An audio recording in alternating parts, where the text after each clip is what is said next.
and Todd present Coop's Sandwich Shop. We call him Coop. Todd has brought it up that perhaps you're being a little lenient with the pickles. Generous. Well, this is the problem, Todd, is that the people are they're not going to recommend bad places. So most of these places are great. And I'm not gonna discourage them from inviting me to these excellent sandwich places. I don't want to eat bad sandwiches. Oh, that's true. Someone should recommend a really crummy place. What's the epitome of a great meal for you? It would either be a gigantic Italian hoagie or a big, giant steak. Big steak? Maybe one of those porterhouse for twos. Just for one. Yeah. What on the side? Any sides? Yeah, we'll do like a loaded potato or some French fries or something. Yeah. Nice salad. Some vegetables. Yeah, I don't like the fancy salad like that you get at a lot of the steakhouses. I like the iceberg lettuce. I like the cheap generic salad. Like a head of lettuce. Yeah. You're more of a Just a tad, wedge you're more of of a tad steak kind of guy? Yeah. And you know what? It's No, funny a you say Tad that. I went the steak. first time to Tad Steaks like a month ago, and I thought it was unbelievable. You What an can see experience. through the steaks, though. Yeah, I wish they had 3 stacked up. Now I know for the future. It was my first time. Right. All right. So where did you wind up this time? All right, so we had a couple of listeners, Michael Comba and Rita Costanzo. I hope I didn't butcher their names. They recommended that I go to Lioni's in Brooklyn. It's located at 78th Street and 15th Avenue.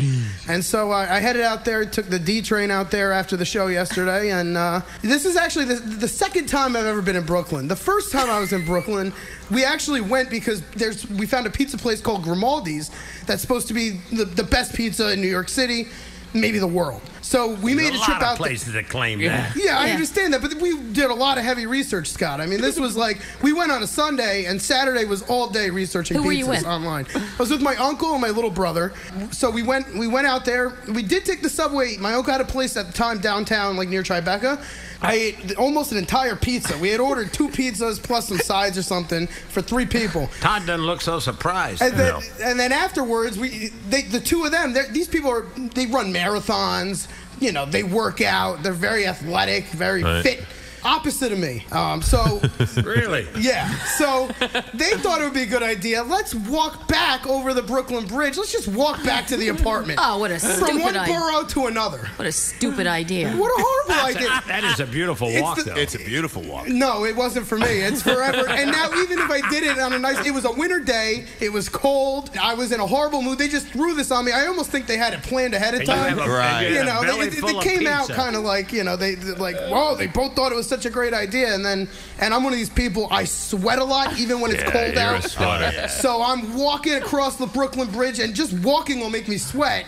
And then you got that sweat, and then it's cold. Now it's turning cold. Now I'm colder than it really is. Yeah. And then you got these bike riders. I've never done this. I don't know the drill.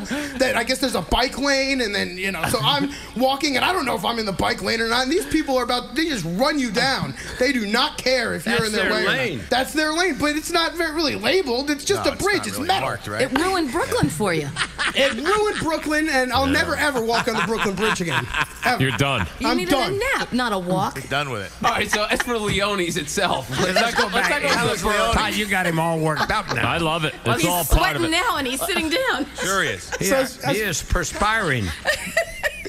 You need to be, Patty, you be Oprah from last night. I'm gonna mop his face. Oh, Scott. Jesus. Lift the veil up. All right. Okay. Let me So hold the your restaurant, Leone's. So Leone's, it's in an Italian neighborhood in Brooklyn, and this is not the Brooklyn that I knew from the other time that I've been there. And so you go in there, and the place literally looked like a carbon copy of the butcher shop on The Sopranos. So you could just picture that, just an old school. People there are hardcore Italians. Satrielli's there, all right. Yeah, so I get there, and immediately the guy, I obviously look like an outsider, and the second he heard me speak, he knew I was an outsider. So he goes, take a look at the menu. It's going to take you a few minutes to decide. So they have 150 different sandwiches there. Oh. Wow. And the gimmick is that all of them are named after famous Italian people. Okay. So I thought it was kind of funny that the number 1 is the Frank Sinatra. But then as you get higher in the sandwich numbers, I guess they add, every year they'll add more sandwiches. Right. the celebrity really goes down. So, like, Yeah. you know, you get, like, Alyssa Milano. She's number 62. Ew. And then by the time you get past the hundreds, you got Scott Baio and Lou Ferrigno. And, I mean, they really are stretching it. Oh, boy. Boy, this is a great tie. This is my new favorite. So I went with the number 62, the Alyssa... The, Sure you did. The Alyssa Milano. I You gotta eat figured... Alyssa Milano. Yeah, it's... you said it, not me. Why don't you No, go up but there I mean- with the Frank Sinatra? Yeah. Well, because, first of all, the Alyssa Milano, it's just... You hear that name and you go, well, that sounds delicious. Yeah, it does. You know, so, and I figured it was my only chance in life that I could really be with Alyssa Milano, even if it was just a Attaboy. sandwich. I think you're accurate on that. So on this sandwich is it's got prosciutto, mozzarella. I mean, I know I'm not saying it the right Prosciutto Italian and way. mozzarella, Prosciutto okay. and mozzarella, and it's also got this fresh basil. Right. The fresh basil mix on it, and the mozzarella is fresh mozzarella. One of the highlights of the sandwich, they actually make it in house. It's the best. Yeah, it's rated one of the best. Zagat rates it one of the best fresh mozzarellas or mozzarella in all of Brooklyn and Manhattan. So as you far as nervous. the sandwich goes, the chicken cutlet, I thought it was cooked perfectly. Oh, I like that. And it was served at a really perfect temperature. It wasn't too hot, but it was just right. The only problem was it was a little salty. And I mean, I like salt, so for me to think something is salty, you know, Yeah. it was a little heavy on the salt. But the mozzarella is unbelievable. It's absolutely worth Melting your going just for that. Yeah, and it is just the perfect texture. Worth walking across the bridge for that? No, Cooper's talking about the Alyssa Milano at Lioni's in Brooklyn. yeah. So the mozzarella. Don't you throw him. Don't Maybe talk. just stay out of it. Yeah. Throw 'em all away. I just Sit trying there to and listen. reset it for you a little bit, Just sit Todd. there and listen. Poor kid's all gummed up now. Not gummed up. How much did the sandwich weigh?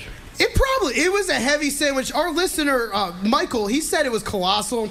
I wouldn't quite describe it as colossal, but he probably doesn't frequent the same places I frequent. Right. Plus, Alyssa Milano's small, so it can't be that. Yeah. To Michael, that was something. To Michael, that really is colossal. To me, I mean, it was I'd say it was over a pound. It had a nice bulk to it. Okay. Here we go. Coop Sandwich Shop gives it 3.5 pickles. Well, very good. I think anything over 2 pickles is like really good, right? Absolutely. Were you done? I'm done. Okay. But you didn't walk. You looked like you weren't I quite took sure. the D train right back, and I even looked for like the handicapped escalator. I didn't even want to walk up those stairs.